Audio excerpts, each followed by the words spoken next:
Andito na tayo, no. Shoutout nga pala doon sa nag-request na mag-start ako sa may Primera, no.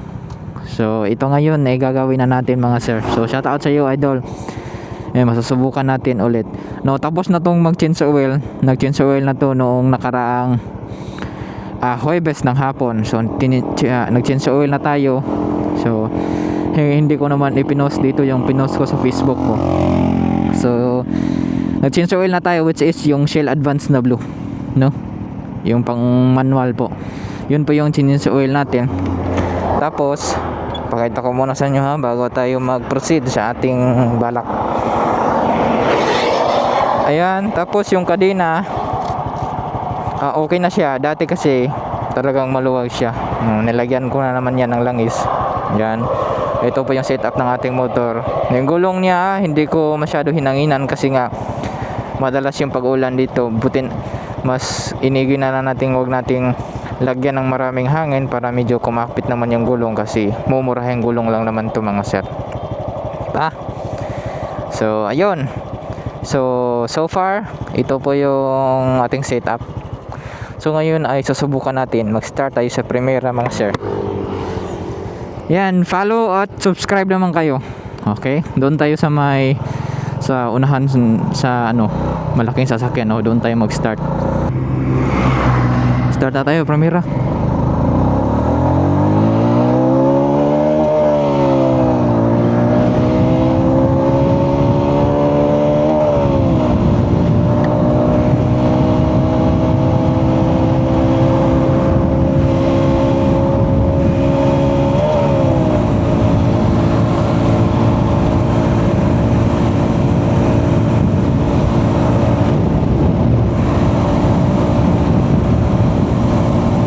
Mahina mga sir, mahina. Wala, kailangan nating painitin muna. Kailangan nating painitin. Medyo wala. Hindi maganda yung starting mga sir. Yun yung ayaw ko talaga pag nag-start ako sa Primera. Hindi maganda yung starting ko mga sir pag sa Primera, no. Medyo hindi ako professional sa quick shifting na ginagawa ng iilan. Yan, huwag ka naman sanang masira.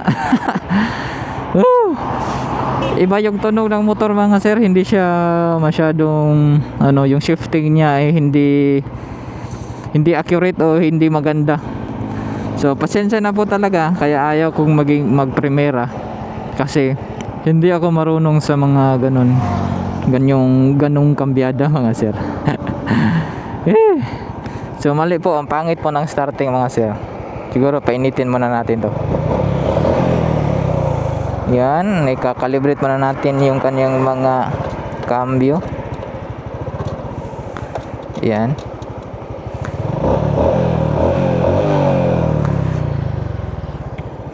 Ulit susubukan natin mga sir. Wish me luck. Napakabagal. Okay. Again.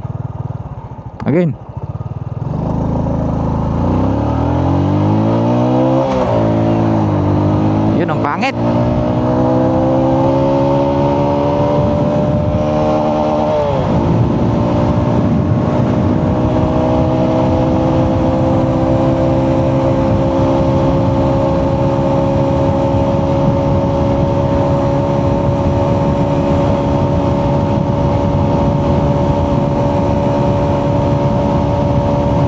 Putang ina.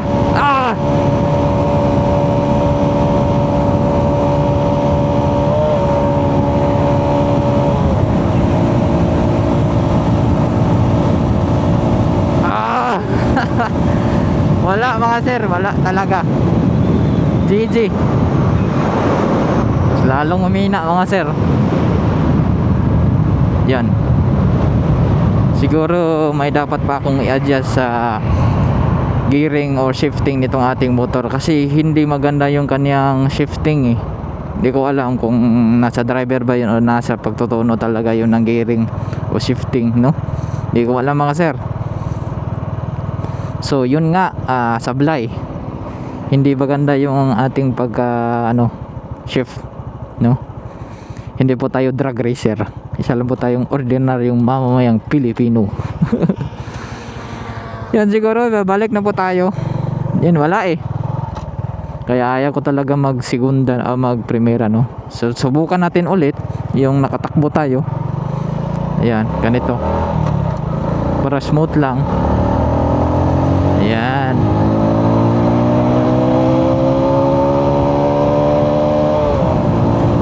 Yun, medyo maganda na yung shifting.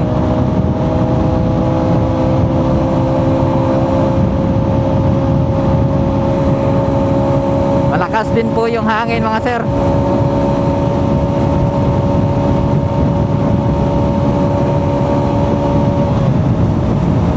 Yan, normal lang na shifting, mga sir.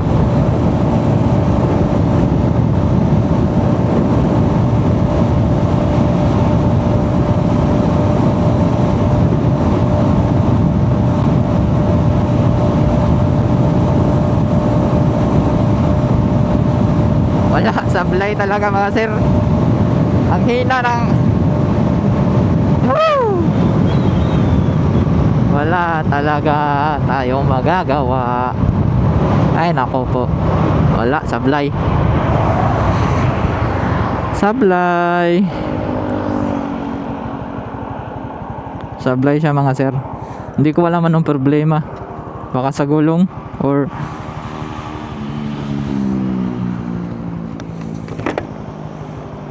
malambot yung gulong natin, mga sir. Hindi ko alam.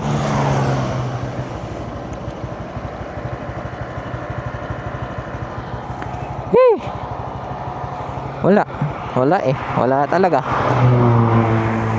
So shout out sa iyo, Paps. Yun lang ang inabot, mga Paps, no? Siguro mahangin kaya ganun lang yung inabot. Yan, oh.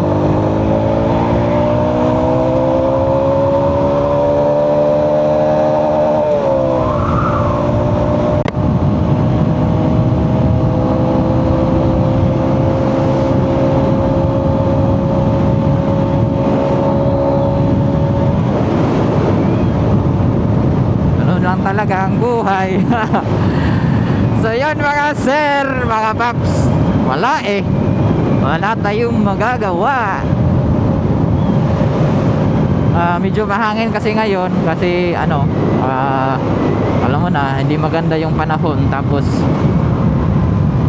yung feeling ko merong dapat i-adjust dito sa ating motor, which is yung kanyang gear shifting or yung gearing niya po siguro sa kanyang kambyada. Kailangan i-adjust para kumagat talaga, no? Hanggang 100 lang. So yun, wala tayong magagawa. Ganun talaga ayan. So siguro din po factor din po yung kulang po sa hangin yung ating gulong, mga sir. So napansin ko po kanina na kulang po talaga. Okay lang, ayan. At least sinubukan natin, mga sir, di ba? Then suggest naman kayo kung ano yung mas maganda sit up natin dito. Yung all stock lang po ay yung makakatulong din naman sa ma-increasean yung speed niya, no? So suggest naman kayo, mga sir, mga paps, no? Hanggang 100 lang talaga siya, 100 to 103. Yung nakaraan, yung nag-video ako, umabot siya ng 106, 107 kasi marami yung puno sa kilid, mga sir. Tapos yung hangin hindi nakakapasok sa highway, so wala talagang haling, kaya diretso yung daan.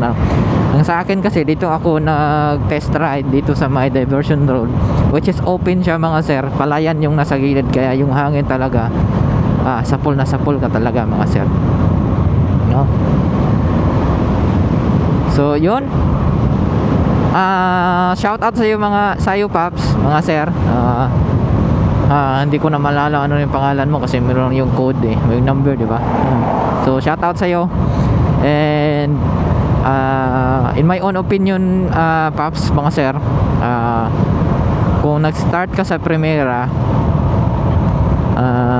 at segunda, so feeling ko naman, para sa akin lang naman is medyo wala siyang pinagkaiba kung speed yung pag-uusapan, 'di ba?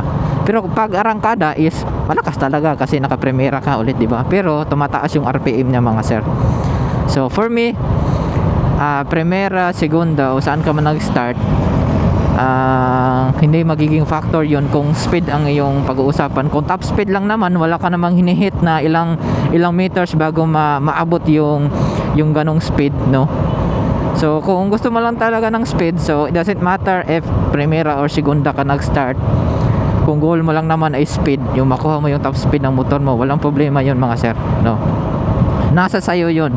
Pero sa akin kasi parang naaawa ako sa makina pag nag-start ako sa primera kasi talagang tumataas nagba-vibrate po talaga siya mga sir kasi mataas po yung kanyang RPM, no?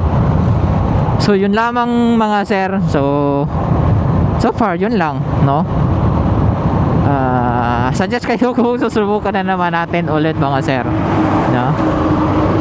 So hindi tayo drag racer, sinusunod lang po natin yung mga sinuggest ng ating mga subscriber na kaya naman natin gawin, di ba? No, yung kaya at saka hindi delikado mga sir, no? So yun mga sir, maraming salamat sa inyong panonood and shoutout sa inyo lahat. Hindi ko na tayo sa gilid at meron tayong isa-shoutout. 3 tao lang po ito na subscriber, solid subscriber natin sa ating YouTube channel. Ayan. Shoutout nga pala kay Noy Vlog 6516 and kay Kevin J Dagupan 6041 and kay Lingkat TV 2259 and kay Reggie Kahes 9343. So shoutout sa inyo mga idol and ride safe po kayo always. Ayan.